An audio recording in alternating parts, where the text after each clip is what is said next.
everyone, it's Melanie and welcome back to Living Luxuriously for Less.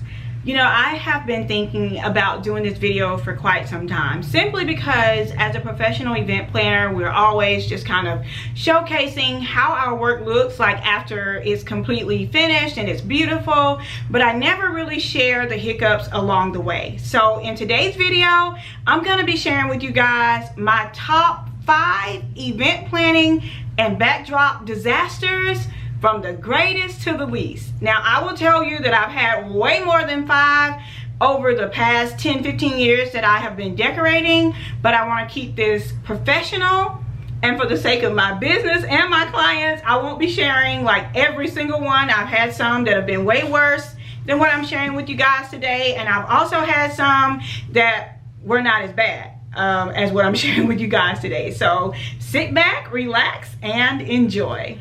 Number 5, I want to call this one, it was not a laughing matter.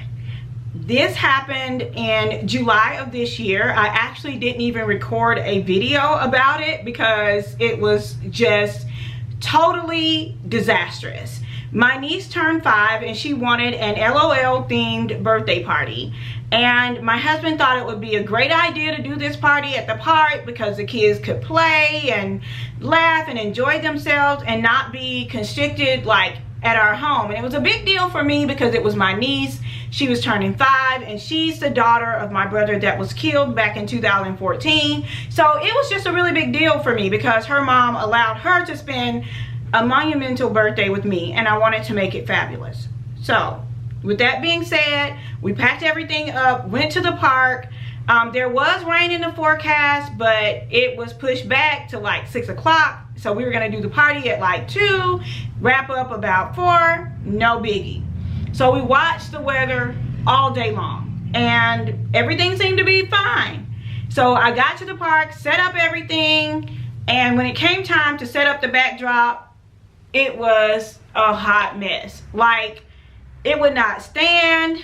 I had booked out my studio that day to another individual because I wasn't sure my niece was going to be staying with us, so I couldn't go to the studio. My backdrop was just doing the gangster wing, like it was leaning all kinds of ways, and I could not secure it. I had blown up like water balloons to try to weight it down. No, I didn't have any sandbags. I should have, but at this time, I thought the weather was gonna be fine, right? So it blew the backdrop every way but right. And we never got that backdrop to stand up, not even for a good picture. But I'll show you guys how it looked here.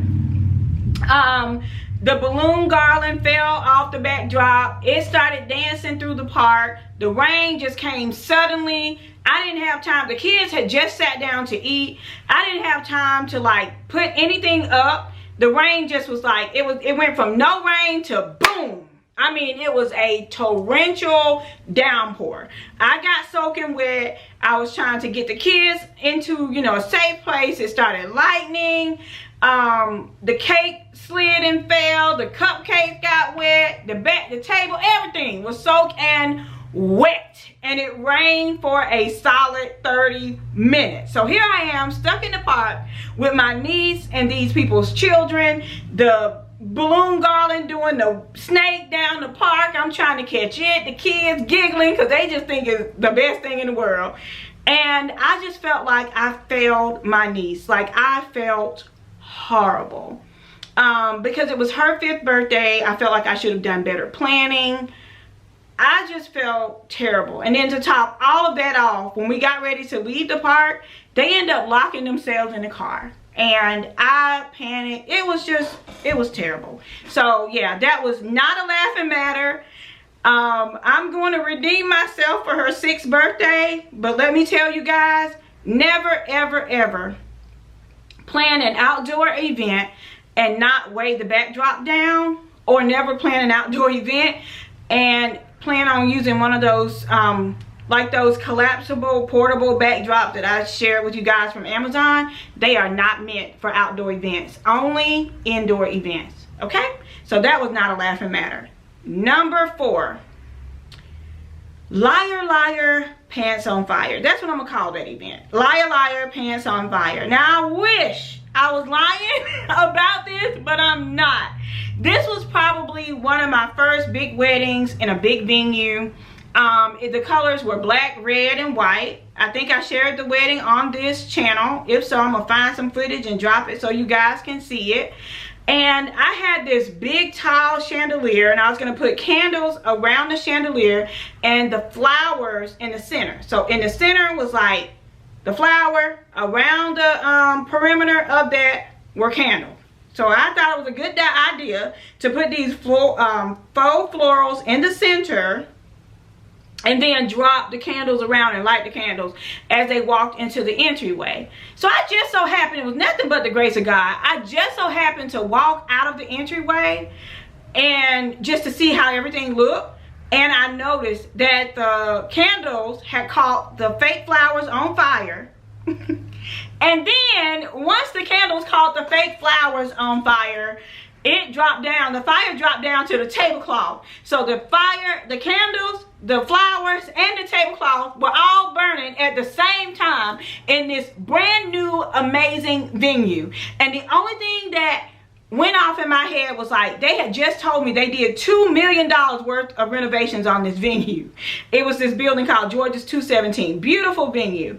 And I grabbed up everything, ran out the door with the flower and the candle and everything on fire, tablecloth on fire, and end up burning myself. But I didn't burn that venue down. So I still have 2 marks here. Let me show y'all. Let me show y'all these 2 marks. You see that mark right there? And that mark right there? Oh yeah, those 2 are from the candle dripping from that wedding. Yes, so I've had rain and fire. Okay, number 3. And this one has more to do with not having the proper equipment and things like that when you are setting up. So I had this beautiful wedding that all of you guys love when I did the rose gold and blush, and you guys were like, oh my gosh, this is gorgeous. It was more like a rustic glam wedding.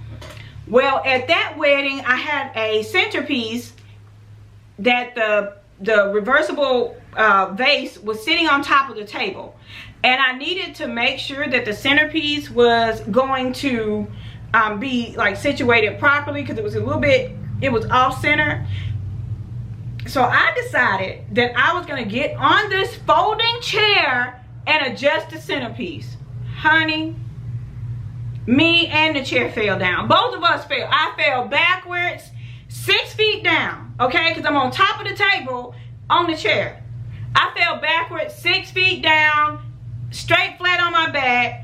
Had to end up leaving the venue. I did not make it to the wedding. I did not make it to the reception. My husband and our godson had to go pack everything up, and my back was hurting for like a week. Like I was down for about a week, okay, because I fell backwards. After that event, I went my little self right on to Walmart and bought me a step stool. I will never, ever, ever climb on top of any apparatus without using the proper equipment. So get you a ladder. I'm gonna link the ladder I have down in the description box below. Okay, I bought me a $28 ladder. I'll never do that again. All right.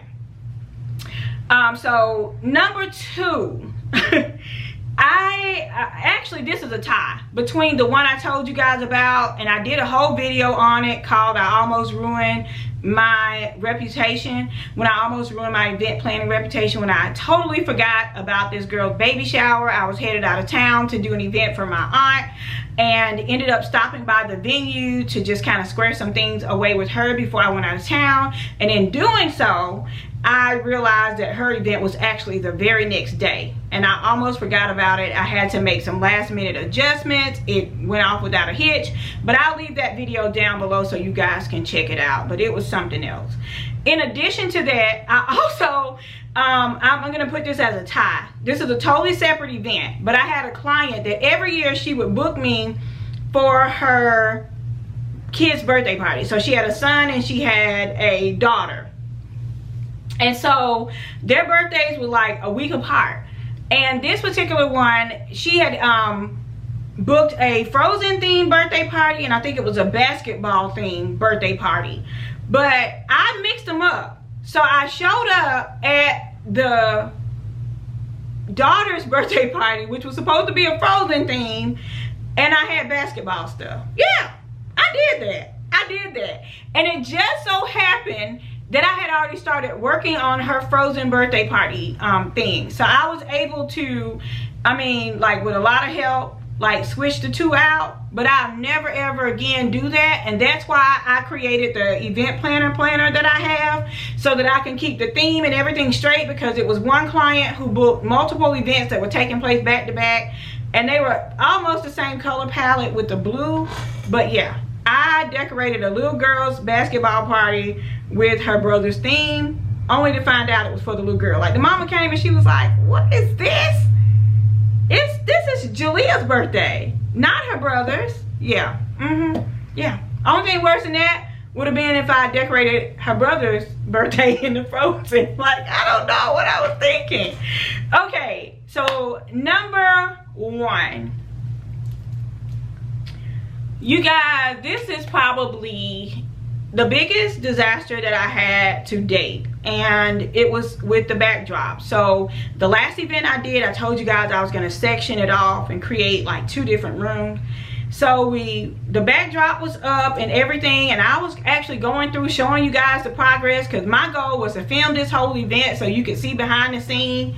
And I'm talking to one of my assistants and filming, and lo and behold, all the backdrops start to fall like dominoes. And so in this building, it was an arbor. So what that means is that, like, the windows are up. They look kind of like a garage window. So they went up, and when the window came up, the wind came through, and when the wind got under the panels on the backdrop, it caused them to fall. And so it was like a domino effect. Every single backdrop fell. Just went around in a circle. All fell.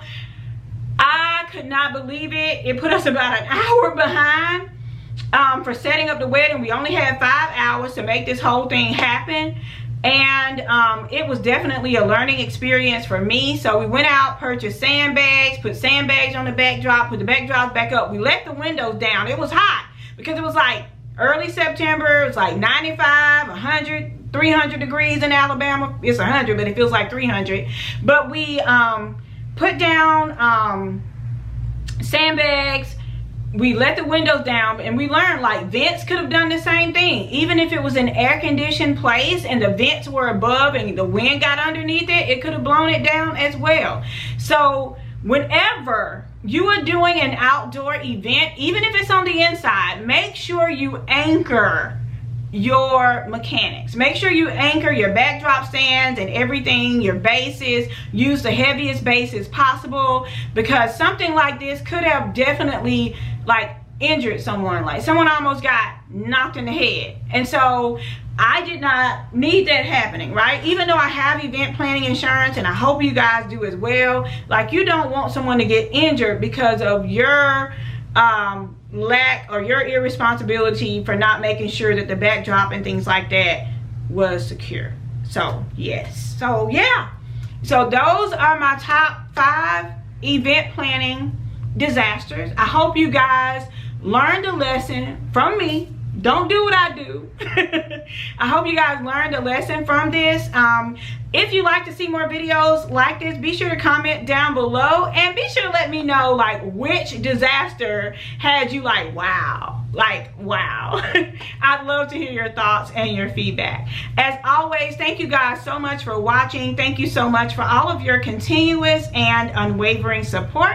And until next time, it's Melanie with Living Luxuriously for Less. Cheers.